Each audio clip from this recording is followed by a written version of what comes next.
একজন লোক আমাকে এই এক সপ্তাহের কথা, একজন লোক আমাকে বলেছে মিথ্যাবাদী। আমি সেইখানে সবাই গেছি, জলসা করা শেষ, আমাকে পরে বসিয়ে বলল, হুজুর আপনি এই স্বরূপনগর মসজিদ নিয়ে কি মিথ্যা কথা বলেছেন? কিছু না। তো বলছে অমুক আমাদেরকে বললো আপনার তোমাদের হুজুর মিথ্যাবাদী, ডাক্তার বাপের আমি মিথ্যাবাদী প্রমাণ করাবো। তো আপনার একটু বসতে হবে হুজুর, আমরাও ডাকবো। তাই আমি বললাম, ভাই এত রাত্রি কষ্ট করে বসে থাকবো? এমনি রাত জায়গা, আবার দিনের মেহনত, সকাল হলি ক্লাস, তো হুজুর একটুখানি বেয়াদবি নেবেন না? বসে গেল। ভদ্রলোক বললেন আমি যাবো না। কি বললেন? আমি যাবো। কেন যাবো না? যাবো না কেন? তুমিই তো বললে প্রমাণ করাবো, তুমিই তো বললে তোর বাবার ডাক। তো সে বাবা এসে বসে, চলো। তুমি বললে বলে তোমার ডাকতে এসছি, না বললে তো আমরা ডাকতে আসতাম না। শেষ পর্যন্ত দুজন, চারজন, পাঁচজন লোকের ঝগড়া হতে হতে সে আর ঘরের থেকে বেরোয় না। আমি এদের বারবার ডাকছি, আমি ভাই তোরা অযথা ঝামেলা করিস না, ও আমার এই মিথ্যাবাদী বলে ও যদি সম্মানিত হয় তা হোক, আর আমার এই মিথ্যাবাদী বলে আমি যদি আল্লাহর কাছে অপমানিত হই তো হই, তোর জন্য টেনশন দেওয়ার কি আছে? ওতে আমার কিচ্ছু হবে না। বলছে হুজুর আপনার কিছু না হতে পারে না, আমরা সহ্য করবো না, ওর উপযুক্ত কৈফিয়ত দিতেই হবে। বেয়াদবি হলেও বলতে বাধ্য, বলতে বাধ্য। খোদার ভয়ের জন্য ভাবতে হয়, কিছু বলতে গেলে একটু পড়তে হয়। যে সব থেকে বড় কথা হলো ইমানদার মুসলমানকে মরার পরে চিন্তাটা বেশি করতে হয়, তাহলে তার ভাষার শালীনতা বজায় থাকে। কথা ঠিক না বলবো? হ্যাঁ, সম্মানিত ভাইরা আমার, আমি কি বলছিলাম? আল্লাহ বললেন তুমি কাউকে ঠাট্টা বিদ্রুপ করো না, তুমি যাকে করছো সে তোমার থেকে ভালো হতে পারে, তুমি জানো না। জি, তুমি জানো না, তুমি সাধু সাধু। ভাই আপনি অবাক হয়ে যাবেন, বলতে গেলে আপনাদের মতো মানুষকে বলতে গেলে দুঃখ লাগে। ভাই নবী সাল্লাল্লাহু আলাইহি ওয়াসাল্লাম যখন মক্কা ছেড়ে মদিনায় আসছিলেন, তো মদিনার মানুষেরা রসুলের আগমনের অপেক্ষায় অধীর আগ্রহে অপেক্ষা করছিল। মদিনার একটা জায়গা ছিল যেটাকে মদিনার পরিভাষায় বলা হয় বিদায়ী ঘাঁটি। কি বলা হয়? বিদায়ী ঘাঁটি। জি, রসুল সেই পথ দিয়ে এলেন। মদিনার বাচ্চারা দেখে বলল, তলাল বদরু আলাইনা, আমাদের প্রতি উদিত হয়েছে পূর্ণিমার চাঁদ। সুবহানাল্লাহ। কোথা থেকে? মিন সানিয়াতিল ওয়াদা, বিদায়ী ঘাঁটির দিক থেকে। সুবহানাল্লাহ। ওয়াজাবা শুকরু আলাইনা, আমাদের উপরে আবশ্যক হলো তার কৃতজ্ঞতা প্রকাশ করা। মা দাআ লিল্লাহি দাঈন, যতদিন পর্যন্ত আল্লাহর জন্য আহ্বানকারী আহ্বান করবে ততদিন আমাদের জন্য তার কৃতজ্ঞতা প্রকাশ করা দরকার। আচ্ছা ভাই, এটা একটা আবৃত্তি, এটা একটা আবৃত্তি, আরবি কবিতা পড়েছে মদিনার শিশু বাচ্চারা, কিশোর বাচ্চারা।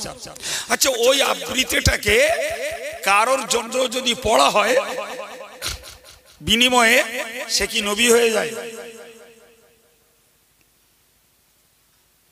আবৃত্তি যে বা যারা করে ভাই, তারা মানে বুঝে করে না, তার একটা টন, একটা সুর ধরে একটা আবৃত্তি করে। একজন কবি গাইলেন, দূর ভারতে বসে আমি ভাবিতে পারি না, কবে আমি যাব সোনার মক্কা মদিনা। একজন কবির আবেগ, ওইটা গাইলেন আর একজন। ভালো করে বুঝুন। আচ্ছা, যিনি এই কবিতাটা মূলত গেয়েছেন তিনি দরিদ্র, তিনি অভাবী, তিনি অসহায়, তিনি ভাবতেই পারেন যে আমি এই দারিদ্রতা এই অসহায়তা নিয়ে কবে মক্কা মদিনায় যাব আমি ভাবতেই পারি না। আচ্ছা ওইটা যদি আর একজন গায় তার জন্য ওটা সঠিক হয়? আরে বাবা সে তো ওই টনটা মুখস্থ করে আবৃত্তিটা মুখস্থ করে গেছে, একজন গাইছে দিল যে আমার ঝলসে গেল নবী দেখা দাও দয়া করে নবী তুমি আমায় ডেকে নাও। একজন আশিকে রাসূল, একজন নবী ভক্ত, একজন নবী প্রেমিক এই আবৃত্তি তিনি গাইতে পারেন। ওইটা যখন মুখস্থ করে আর একজন গাইছে বাবু, তাই যিনি প্রথম গায়ক তার যে দিলের ভাষা আর একটা মুখস্থ করে গাইছে, এটা কি এক হয়? একজন বাচ্চারা গাইছে বাঁচতে যদি না পারা যায় বেলাল ভালোবাসা মরুর বুকে মিটে কি যায় তোমায় দেখার আশা। বয়স তার 10 বছর। আচ্ছা তুই বেলালের ভালোবাসার কি বুঝিস? বলেন বলেন। তাহলে বেলালের ভালোবাসা তার হৃদয়ে আসেনি, কিন্তু যিনি গেয়েছেন, যিনি আবৃত্তিটা তৈরি করেছেন তিনি তার আবেগে গাইতে পারেন, ওইটাকে মুখস্থ করে আর একজন গাইতে পারে। কথা বোঝা গেল কি? হ্যাঁ, এখন একজন গাইলেন আর একজনের আগমনে তলাল বদরু আলাই মিন সানিয়াতিল বিদায়। এখন ওইটা মদিনার বাচ্চারা গেয়েছিল রাসূলের আগমন। জি, তো একজনের আগমনে যদি বাচ্চারা ওই আবৃত্তিটা করে তা যিনি আসছেন তিনি অতি নবী হয়ে যাবে। এ বাবা হয়? হ্যাঁ, হায় রে হায় জ্ঞানের দৌড়। ওরে নবী হতে গেলে তার শর্ত হলো আল্লাহ পাকের পক্ষ থেকে তার কাছে ওহী আসা লাগবে। জোরে বলেন কি লাগবে? আরেকবার বলুন কি লাগবে? নবী হতে গেলে আল্লাহর বার্তা তার কাছে আসা লাগবে। জি, এখন ছেলে বাচ্চারা কি মেয়েরা তারা আবৃত্তি করলো, তুমি বললে নবী হয়ে গেছে, দুদিন পরে নবীর দাবি করবে। তুমি জানো এতটুকু সেন্স আছে যে এই আবৃত্তিতে কেউ নবী হবে হবে না ও স্বপ্ন আসার জায়গা নাই, যেহেতু নবুয়তের দরজা আমার রাসূলকে দিয়ে আল্লাহ খতম করে দিয়েছেন। এরপরেও নবী বলেছেন যদি কেউ নিজে নবী বলে দাবি করে সে মিথ্যাবাদী। তাহলে যা যে নবী হবে আগামীতে যে সে ওহী পেয়েছে না সে নবী দাবি করেছে, তুমি এই যে ইহানাত, এই যে অবজ্ঞা, এই যে ঠাট্টা, এই যে বিদ্রূপ করছো, দাড়ি পেকে গেল এখনো বিদ্রূপ করা বন্ধ করলে না, তুমি জানো না এটা আলেমকে অবজ্ঞা করলে সেটা কুফরির দরজায় পৌঁছে যায়। কোন দরজায় পৌঁছায়? পরিষ্কার ফতোয়া আলমগীরিতে বলা আছে ইহানাতুল উলামাই কুফরুন, আলেমকে অবজ্ঞা করা হলো কুফরি। তিনি নবী দাবি করেননি, তার কাছে ওহী আসেনি, নবুয়তের কোনো প্রশ্ন ওঠে না, একথা বলা মানেই কোরআনের হুকুমের সঙ্গে বেয়াদবি করা, যেহেতু কোরআন বলেছে আর নবী হবে না। জি, এরপরেও যদি সেই আলেমকে ঠাট্টা করে বিদ্রূপ করে যদি নবী দাবি করবে এ কথা বলা হয়, তাহলে তোমরা আলেমের হিংসা করছো না, তোমরা কোরআনের সঙ্গে বেয়াদবি করছো, তোমরা আলেমের সঙ্গে অবজ্ঞা করে কুফরির দরজায় পৌঁছে যাচ্ছ, এটা ভাবো। পরকে গাড্ডায় ফেলতে যেয়ে নিজে গাড্ডায় পড়ছো, এ ভাবনা আর কবে ভাববে? লোককে কাফের বলে নিজে কাফের হচ্ছ, লোককে মিথ্যা বদনাম দিয়ে আল্লাহর কাছে লাঞ্ছিত হচ্ছ। নবী বলেছেন বিহাসবি ইমরিন মিনাশ শাররি আন ইয়াহতাকিরা আখাহুল মুসলিম। আল্লাহ পাকের নবী বলেছেন, আল্লাহর নবী বলেছেন কোন মানুষের আল্লাহর কাছে নিন্দিত হওয়ার জন্য, আল্লাহর কাছে বন্ধ হওয়ার জন্য, আল্লাহর কাছে ঘৃণিত হওয়ার জন্য যথেষ্ট হলো আর একজন মুসলমান ভাইকে ঘৃণা করা। তুমি একজন ইমানদারকে ঘৃণা করলে তুমি একজন মুসলমানকে ঘৃণা করলে নবী বলছেন ওই যে লোকটা ঘৃণা করছে ওই লোকটা আল্লাহর কাছে নিন্দিত আর ঘৃণা হওয়ার জন্য যথেষ্ট হলো, সে আরেকজন মুসলমানকে ঘৃণা করছে। হাফেজ আলেম পীর পীরজাদা আর সাধারণ ভাই কারুর পক্ষে এটা সমীচীন যে আরেকজন মুসলমানকে হেয় করব, ঘৃণা করব, লাঞ্ছিত করব, এটা কারুর দ্বারায় সাজে? আরে বাবা, তুই অপরাধী যদি হস তোর বিচার আল্লাহর কাছে, আমি অপরাধী হই আমার বিচার আল্লাহর কাছে। যে আমি বলতে পারি কমনলি শরীয়তের বিধান, কিন্তু ইন্ডিকেট করে চিহ্নিত করে কাউকে অপবস্ত করতে পারি না। অবাক হয়ে যাবেন, আশ্চর্য। একজন লোক আমাকে এই এক সপ্তাহের কথা, একজন লোক আমাকে বলেছে মিথ্যাবাদী। আমি সেইখানে সবাই গেছি, জলসা করা শেষ, আমাকে পরে বসিয়ে বলল, হুজুর আপনি এই স্বরূপনগর মসজিদ নিয়ে কি মিথ্যা কথা বলেছেন? কিছু না তো বলছে অমুক আমাকে আমাদেরকে বললো আপনার তোমাদের হুজুর মিথ্যাবাদী, ডাক্তার বাপের আমি মিথ্যাবাদী প্রমাণ করাবো, তা আপনার একটু বসতে হবে হুজুর, আমরাও ডাকবো। তাই আমি বললাম, ভাই এত রাত্রি কষ্ট করে বসে থাকবো? এমনি রাত জায়গা, আবার দিনের মেহনত, সকাল হলি ক্লাস, তো হুজুর একটুখানি বেয়াদবি নেবেন না? বসে গেল। ভদ্রলোক বললেন আমি যাবো না। কি বললেন? আমি যাবো। কেন যাবো না? যাবো না কেন? তুমিই তো বললে প্রমাণ করাবো, তুমিই তো বললে তোর বাবার ডাক, তো সে বাবা এসে বসে, চলো। তুমি বললে বলে তোমার ডাকতে এসছি, না বললে তো আমরা ডাকতে আসতাম না। শেষ পর্যন্ত দুজন চারজন পাঁচজন লগের ঝগড়া হতে হতে সে আর ঘরের থেকে বেরোয় না।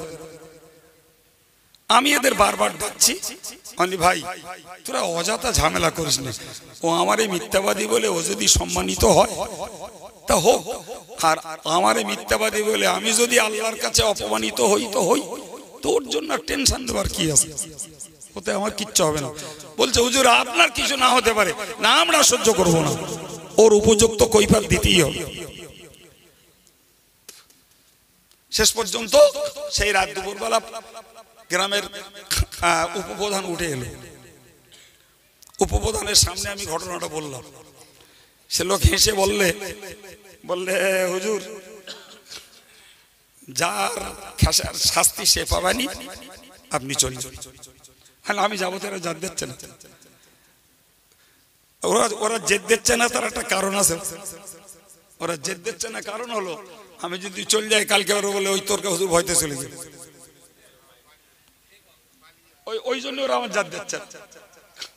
পরদিন সকালবেলা, পরদিন সরাকবেলা আর এক উদ্বাস্তু লিখে দিল, কাইম সাহেবের গুন্ডা বাহিনী অমুকির বাড়ি যেয়ে রাত্রি হামলা করেছে। হয়ে গেল। কথা বুঝতে পারেন না? জি হ্যাঁ গো, তুমি যে গুন্ডা বাহিনী বললে, কাদের কাদের বললে? যে কাইম সাহেবকে মিথ্যাবাদী বলছে তার গ্রামের লোকেরাই তার কাছে বলেছে তুমি বসবা, বললে হুজুর আছে চলো বসে। সত্যকারের সে যদি আমার কাছে আসতো, ওর মান বেঁচে যেত, গ্রামের মানুষের কাছে ওর সম্মানটা ফিরে আসতো।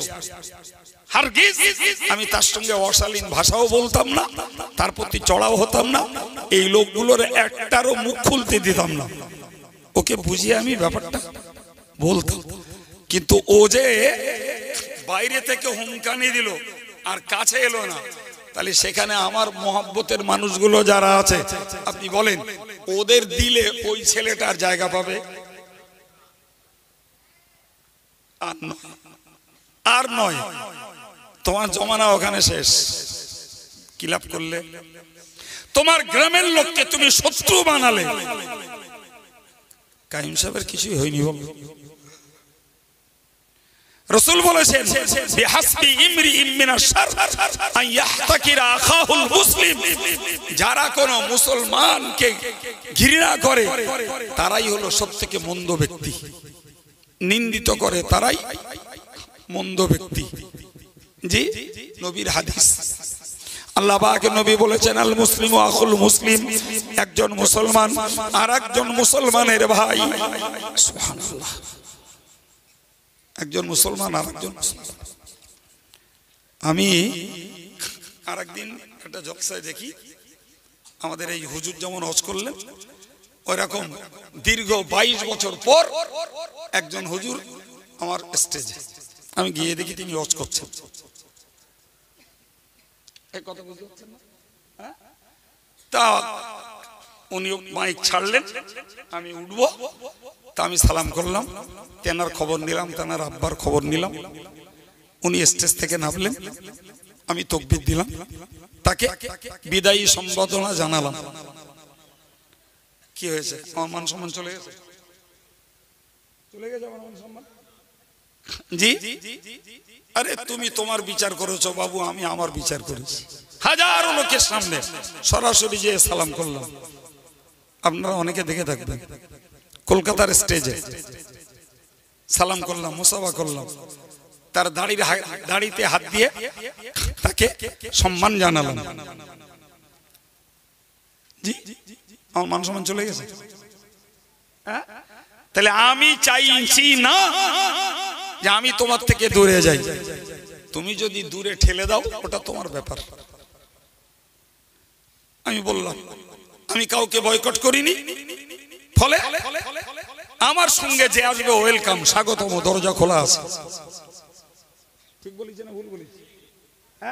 আমি কাউকে বয়কট করে রাখি, আমি সবার সঙ্গে মেশার জন্য তৈরি আছি। কেউ যদি ব্যক্তিগতভাবে আমাকে অচ্যুত মনে করেন তার জবাব তিনি দেবেন, আমি দিতে যাব না। আমার নীতি নবী ইউসুফ আলাইহিস সালামের নীতির মতো।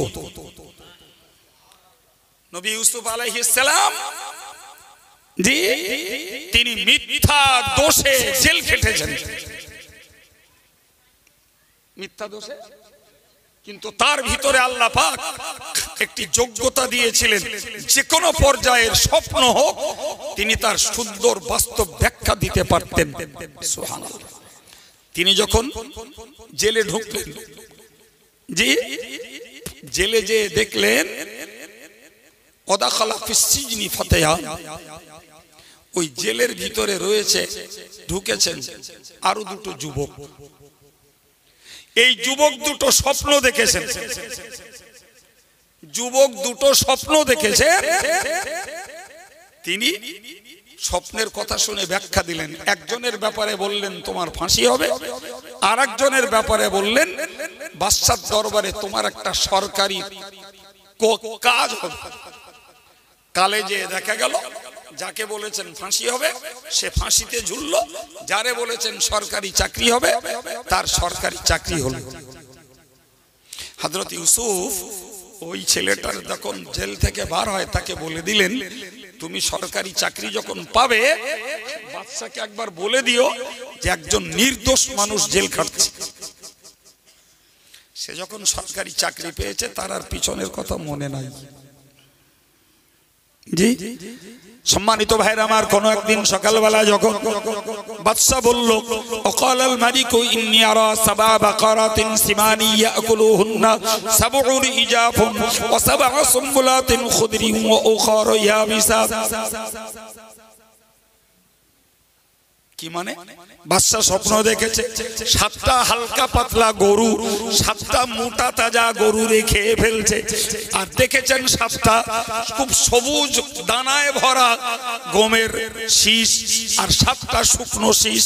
সকালবেলা বাদশা এই স্বপ্নের কথা আম জনতা রাজ দরবারে ব্যক্ত করে বললেন, পরিষ্কার করে তাদের কাছে বললেন এই স্বপ্নের ব্যাখ্যা কি তোমরা একটু বলো।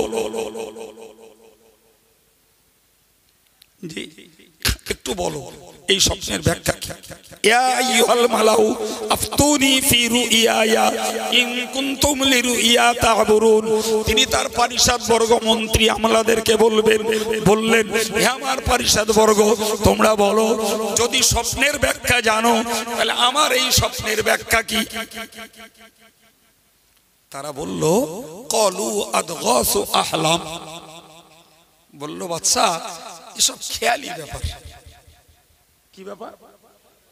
মানুষ সারাদিন মনে মনে যা ধমন ইচ্ছা করে ওইটা স্বপ্নে দেখে। আপনি আর এই যে স্বপ্ন দেখেছেন এটা খেয়ালি। বাদশা বললেন, এইসব ব্যাপারের কোনো জল্পনা, কোনো কল্পনা, কোনো খেয়াল আমার মধ্যে তো ছিল না, আমি কেন দেখলাম? তখন সেই জেল ছাড়া চাকরি পাওয়া লোকটা বলল, বাদশা আমি একটা লোক জানি যিনি অত্যন্ত সুদক্ষ স্বপ্নের ব্যাখ্যা জানেন। তিনি আমার স্বপ্নের ব্যাখ্যা দিয়েছিলেন হুবহু। আমি সেই অনুপাতে ফল পেয়ে রাজ দরবারে আমি কর্মচারী চাকরি পেয়েছি। বাদশা উদ্গ্রীব, বলে শিগগিরই যাও, জেল থেকে লোকটাকে নিয়ে এসো, শিগগিরই যাও। গেলেন, বাদশার কথা বলা হলো, বাদশা আপনাকে জেল থেকে বাইরে যেতে বলেছে। উনি বললেন কিসের জন্য? তো বললে যে একটা স্বপ্ন দেখেছেন তার ব্যাখ্যা নেবেন। উনি বললেন, ইরজিউ ইলা রাব্বিক, চলো তোমাদের বাদশার কাছে। ফাসআলহু মা বালুন নিসওয়াতিল্লাতী কাত্তানা আইদিয়াহুম। জি, চলে যাও, বাদশার কাছে ফিরে যাও এবং জিজ্ঞাসা করো সেই মেয়েগুলোর অবস্থা কি যারা আমায় দেখে ফল কাটার বদলে হাত কেটেছিল। ওদের কাছে জিজ্ঞাসা করো অপরাধী জুলাইখা না অপরাধী ইউসুফ। জিজ্ঞাসা করো ওদের কাছে, তারা এক কথায় বলবে ইউসুফ নির্দোষ। জুলাইখা ইউসুফের প্রেমে পড়েছে। বাদশা এই তারতম্য না করতে পেরে নির্দোষ ইউসুফকে জেল খাটাচ্ছে। যাও, আল্লাহ পাক আমাকে জ্ঞান দিয়েছেন, আল্লাহ আমাকে যোগ্যতা দিয়েছেন, আমি স্বপ্নের ব্যাখ্যা বলে দিচ্ছি। তবে যতক্ষণ পর্যন্ত আমি সাধু না অপরাধী এটা প্রমাণ না হবে ততক্ষণ ইউসুফ জেল থেকে বার হবে না। সুবহানাল্লাহ। কবে? আর একটু চিল্লে বলে। এটাই হলো সততার একনিষ্ঠতা। আমার আল্লাহ গুণ দিয়েছেন, বলে দিচ্ছি।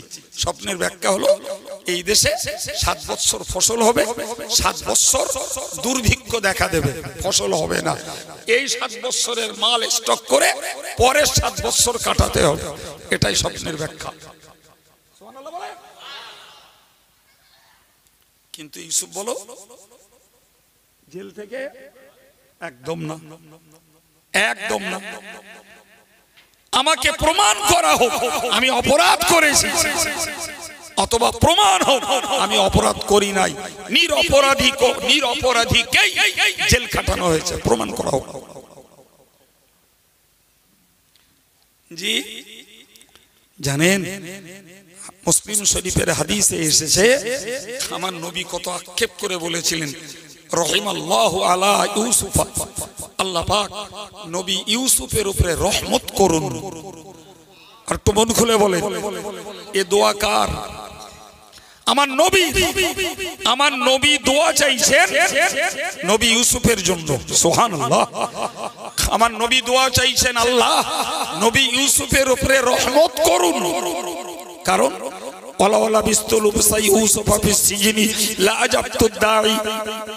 আমার রাসূল বলছেন ইউসুফ আলাইহিস সালাম যতদিন জেল খেটেছেন আমি মুহাম্মদ যদি অতদিন জেল খাটতাম, আর আমাকে যদি সরকারি পক্ষ থেকে বাইরে বেরিয়ানোর জন্য ডাকা হতো আমি এক ডাকে ইয়েস স্যার বলে লব্বাইক বলে বাইরে বেরিয়ে আসতাম। কিন্তু আমার নবী ইউসুফ, আল্লাহর নবী ইউসুফ, তিনি তার একনিষ্ঠতা, সাধুতা, সত্যতা প্রমাণ করানোর জন্য জেল থেকে বার হননি, কিন্তু নিজের ডিউটি নিজে পালন করেছেন। তার ডিউটি কি? স্বপ্নে ব্যাখ্যা দেওয়ার জ্ঞান দিয়েছেন, ব্যাখ্যা বলে দিলেন। জেল থেকে বার হবো না, প্রমাণ করিয়ে এসো যে আমি অপরাধী। আর নইলে জেল থেকে বার হব যেদিন প্রমাণ করাবে ইউসুফ নির্দোষ। আমি আব্দুল কাইয়ুম আপনাদেরকে শুনিয়েছি যে আমি নবী ইউসুফ আলাইহিস সালামের নীতি নিয়ে চলি।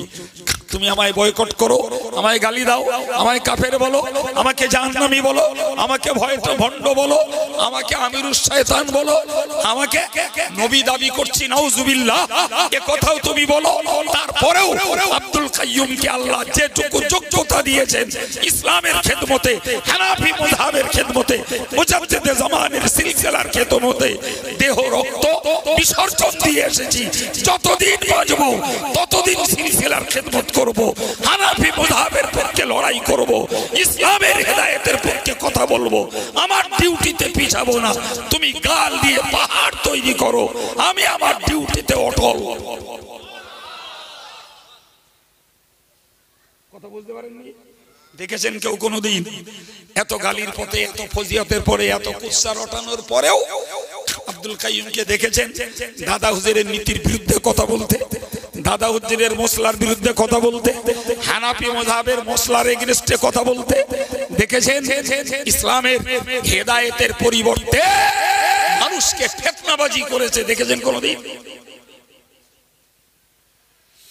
সুতরাং ভাই খুব সহজ কথায় যে আগুন খাবে আংরা পায়খানা সেইটি করবে, অন্য কেউ করবে না। বাপ আমি আপনাকে কি শোনাতে শোনাতে কথা বললাম যে আমি আপনাকে শোনাচ্ছিলাম ভাই কোরআন হাদিস বলছে আল মুসলিম আখুল মুসলিম, একজন মুসলমান আর একজন মুসলমানের ভাই, ফলে লা ইয়াখুনুহু ওয়ালা ইয়াখযুলুহু ওয়ালা ইয়াহকিরুহু। হাদিস পাকে এসেছে একজন মুসলমান আর একজন মুসলমানের ভাই, সুতরাং কোন মুসলমানের সঙ্গে যেন বিশ্বাসঘাতকতা না করে, কোন মুসলমানকে যেন লাঞ্ছিত না করে, কোন মুসলমানকে যেন হেয় এবং ঘৃণ্য না মনে করে। সুবহানাল্লাহ। আল্লাহ যাকে যা দিয়েছেন সে তা পাবে, কেউ কেড়ে নিতে পারবে? কারোর খাবার কেউ কেড়ে খেতে পারবে না, কারোর সম্মানও কেউ কেড়ে নিতে পারবে না। জি, ফলে আমাদের উচিত কর্তব্য হলো কোরআন হাদিসের এই বিধি বিধানকে মান্যতা দিয়ে সমাজের সাধারণ মানুষকে চলা, জি, সমাজের ধর্মীয় কর্ণধার আলেম হাফেজ বক্তাদের চলা, পীর পীরজাদাদের চলা, জি, এরপরে শরীয়তের কোরআন হাদিসের এই বিধানকে লঙ্ঘন করে যারা ভিন্নতা, মতদ্বৈন্যতা, ফাটল, বিচ্ছিন্নতা যারা বজায় রাখতে চাচ্ছে, আমার আবারও কথা, হয় আল্লাহ তাদের হেদায়েত দেন, না হলে তাদের ব্যবস্থা আল্লাহ নেন। সবাই বলুন আমিন। বদদোয়া করেছি একদম না। আল্লাহ থেকেও সুবিচারক কে আছে? আমার আল্লাহ কোরআনে বলেছেন ওয়াতাসিমু বিহাবলিল্লাহি জামিআন ওয়া লা তাফাররাকু। হে ইমানদার মুসলমান, আমি আল্লাহ তোমাদেরকে বলে দিলাম ওয়াতাসিমু বিহাবলিল্লাহি জামিআন ওয়া লা তাফাররাকু, তোমরা আল্লাহর রজ্জুকে, আল্লাহর দ্বীনের রশিটাকে মজবুতির সঙ্গে তোমরা ধারণ করো। ওয়া লা তাফাররাকু, একে অপরে যেন বিচ্ছিন্ন হয়ে যেও না। কোরআনের নির্দেশ। এখন ভাই আপনি আল্লাহর রজ্জুকে ধরেছেন, আল্লাহর রজ্জু, আল্লাহর রশি, রজ্জু মানে রশি, দড়ি। আপনি আল্লাহর রজ্জুকে ধরেছেন, যেমন আপনি নামাজি, আপনি রোজাদার, আপনি জিকির করেন, যাকাত দেন, তাসবিহ পড়েন, কোরআন পড়েন, দাড়ি রেখেছেন, টুপি পরেন, আপনি ফিতরা দেন, আপনি কোরবানি দেন, আপনি বাপ মার ভক্তি করেন, আপনি বড়কে শ্রদ্ধা করেন, ছোটকে স্নেহ করেন, তাহলে বলতে পারা যায় ছোট মাঝারি বড় আল্লাহর শরীয়তের সব রকমের হুকুমকে আপনি ধরে রেখেছেন। প্রিয় ভাই আমার, এখন আর একজন নামাজ পড়ে না, রোজা রাখে না, যাকাত দেয় না, সত্য পথে চলে না। ভাই ওই লোকটা আল্লাহর রজ্জুকে, আল্লাহর রশিকে সঠিক করে ধরিনি। ঠিক না ভুল? তাহলে ওর সঙ্গে আমার মিল মোহাব্বত, ওর সঙ্গে আমার একাত্মবোধ হওয়া সম্ভব না। কিন্তু আপনিও যেমন শরিয়াতের হুকুমকে মানেন, আল্লাহ শকর আমিও মানি। আপনার সঙ্গে আমার মতদ্বৈন্যতা নয়, মত পার্থক্য নয়, বিচ্ছিন্নতা নয়। জোরে বলুন সুবহানাল্লাহ। অনেক দিন আগের কথা, এখান থেকে কম বেশি কত, প্রায় 30 বছর আগের কথা। আমি একটা মসজিদে একদিন নামাজ পড়িয়েছি। নামাজ পড়াতেন আমার আব্বা। সেদিন কোনো কারণবশত আব্বা যাননি, কোথাও গেছেন, আমি গেছি। নামাজের পরে একটা সুটশার্ট পরা, দাড়ি গোপ চাচা, একটা ভদ্রলোক, শিক্ষিত লোক, চাকরি বাকরি করে, আমার বলছে, বলে হুজুর, না হুজুর না, আমার বলছে ভাই আমার একটা প্রশ্ন জানার আছে। আমি কি? মসজিদে বসি, তাহলে বলছে এক আল্লাহ, এক নবী, এক কোরআন, এক ইসলাম, তাই এত মতভেদ কেন আপনাদের মুসলমানদের? প্রশ্নটা বুঝতে পারেনি। আমি অন্য বিতর্কে না যে ছোট্ট করে বললাম, ভাই আপনার কথা সব ঠিক, তো মতভেদ এই জন্য আপনি আর আমি ঠিক নেই। তাই আমি এক আল্লাহরে মানি, আপনিও মানেন। আমি এক রসুলকে মানি, আপনিও মানেন। আপনি কোরআনকে মানেন, আমিও কোরআনকে মানি। আমি ইসলামকে মানি, আপনিও ইসলামকে মানেন। জি, আমি লুঙ্গি পরেছি, আপনি প্যান্ট পরেছেন। আমি সুন্নতি পোশাক পরেছি, আপনি শার্ট পরেছেন। আমার মুখে দাড়ি আছে, আপনার মুখে দাড়ি নেই। আমি টুপি পরি, আপনি পরেন না। তা কি করে আপনার সঙ্গে আমার এক হবে? এক বাড়িতে ঠান্ডা, দ্বিতীয়বার আর লাগে, এক বাড়িতে ঠান্ডা। ভদ্রলোক যদি আর মুখ খোলে, শিক্ষিত লোক তো মনে করে মুল সাহেব মানে বোকা, এরে বোকা দিয়ে আমি একটু জিতে বাড়ি যাবো, এক বাড়িতে ঠান্ডা। তাহলে কোরআনের বক্তব্য হলো যে মুসলমানদের উচিত হলো একাত্মতা বোধ হয়ে এক রজ্জুকে ধরে বিচ্ছিন্ন না হয়ে থাকা। কিন্তু মুসলমানে যদি কর্ম পার্থক্য থাকে, মুসলমানে যদি গুণগত পার্থক্য থাকে, মুসলমানে যদি হারাম হালালের পার্থক্য হয়ে যায়, মুসলমানে যদি চরিত্রের পার্থক্য হয়ে যায়, মুসলমানে যদি ভাষার তারতম্য হয়ে যায়, ভাই তখন তো তোমার সঙ্গে মিল করতে, তোমার সঙ্গে জুড়ে যেতে, তোমার সঙ্গে মহব্বত করতে আমার আল্লাহর রসুল তো আদেশ করিনি। আল্লাহ রাসূল আদেশ করেছেন মুসলমান মেলো, মুসলমান ভাগ হয়েও না। বিশ্বাস করো, প্রকৃত অর্থে আজকে মুসলমানের সঙ্গে মুসলমানের গরমিল, মুসলমানের সঙ্গে মুসলমানের দ্বন্দ্ব, এটা প্রকৃত পক্ষে বাইরে মুসলমান, কিন্তু ভিতরে উভয়ে মুসলমানের গুণে গুণান্বিত নয়। জিন্দেগিতে ওই জায়গার রেমিশন আর রিপু জীবনেও হবে না।